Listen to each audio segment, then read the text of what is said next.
Ambrose লেতুলুয়াই একাধিক প্রতিভার অধিকারী। তার ছাগলগুলোর জন্য কি প্রয়োজন তিনি সেটা জানেন।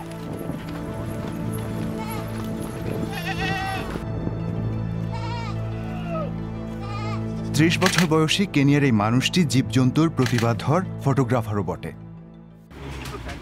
তিনি দেশের কেন্দ্রস্থলে নাইবুঙ্গা সংরক্ষিত এলাকায় সক্রিয় রয়েছেন।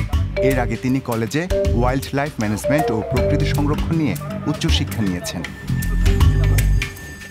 প্রায় 11,000 হেক্টর মাপের বিশাল এলাকা জুড়ে তিনি বর্তমানে প্রায় প্রত্যেকটি বন্যপ্রাণী নথিভুক্ত করেছেন।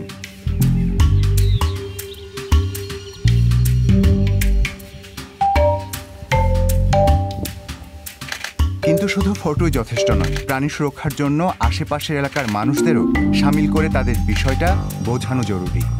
So it has been very difficult in the beginning. শুরুতে সমস্যা হয়েছিল, কিন্তু এর মধ্যে বয়স্ক মানুষ, নারী ও শিশুরা সাহায্য করেছে। By women, supported by children, so that we can able to এইভাবে সবাই মিলে আমরা সমস্যার মোকাবিলা করতে পেরেছি। Kind of problem that we have and then solve the problem together. Like having যেমন মানুষ ও প্রাণীর মধ্যে সংঘাত আমরা সমাজবদ্ধভাবে সমাধান করছি।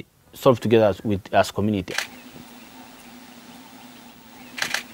চিতাবাঘ বারবার এমন সংঘাতের কারণ হচ্ছে। আমব্রোস কিন্তু লেন্সের মাধ্যমে সহজে আর এই প্রাণীর দেখা পাচ্ছেন না। মূলত চোরা শিকার ও বাসভূমি সংকুচিত হয়ে ওঠার কারণে প্রাণীগুলো কোণঠাসা হয়ে পড়েছে।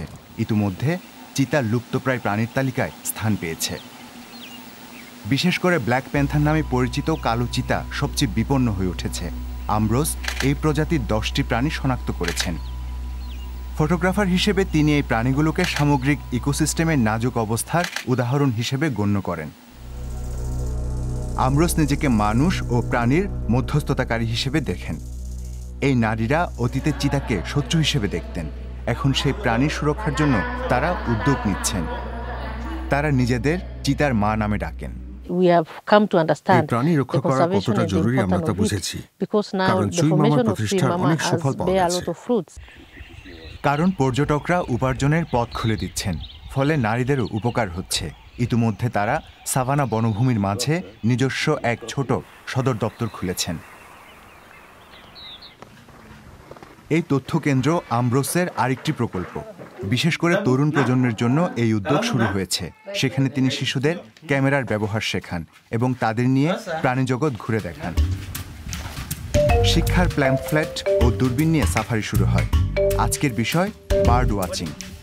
7 থেকে 15 বছর বয়সী ছাত্রছাত্রীরা তাতে অংশ নিচ্ছে।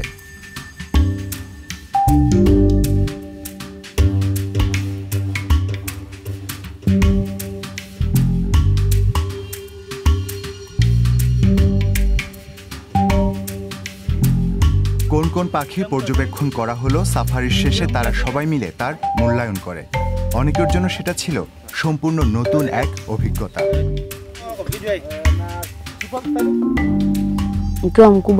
আমি বড় হয়ে রেঞ্জার হতে চাই, কারণ এখানে অনেক মানুষ প্রাণী জগৎ সম্পর্কে তেমন কিছু জানে না।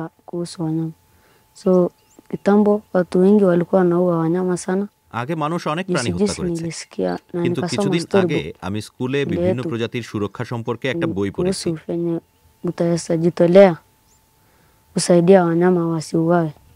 এখন আমি মানুষকে প্রাণীগুলোর গুরুত্ব শেখাতে এবং চোরা শিকার বন্ধ করতে চাই।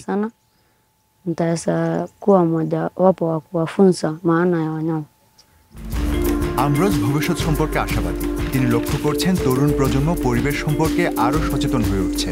পরিবেশের সৌন্দর্য ও নাজুকতা সম্পর্কে কিভাবে সচেতনতা বাড়ানো সম্ভব নিজের ক্যামেরা সম্বল করে তিনি তা প্রমাণ করে দিচ্ছেন।